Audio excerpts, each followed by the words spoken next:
Yung asawa, ako nabalik. Ano pag-usapan niyo si Tito Carlos? Si Tita Lynette ba yun? Ang susunod na programa ay rated PG. Ito ay nangangailangan ng patnubay at gabay ng magulang para sa mga batang manunood.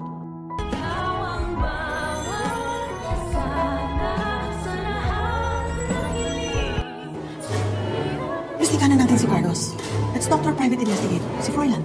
Hindi mawawalan ng loob at pag-asa itong si Lynette na may magliligtas sa kanya sa kanyang pagkakabihag. Dahil ito na nga lang ang tanging pinangahawakan niya ngayon matapos siyang mahuli ng kanyang asawa na niloloko niya lang pala ito. Kaya naman ngayon ay bugbog sarado naman si Lynette kay Carlos dahil wala na itong pakialam sa kanya. Dahil ang tanging misyon na nga lang nitong si Carlos ay maligtas ang kanyang sarili at hindi na nga siya umaasa na magiging mabait pa uli ang kanyang asawa sa kanya. Sa kabilang banda, handa naman itong si Justin na tumulong sa investigasyon dito kay Carlos. Ito'y matapos niyang marinig ang kanyang inang si Giselle na binabalak na pala nitong paimbestigan si Carlos sa kanilang private investigator na si Froilan. Mas mapapabilis umano ang paghahanap kay Carlos kung tutulong na si Justin sa kanila.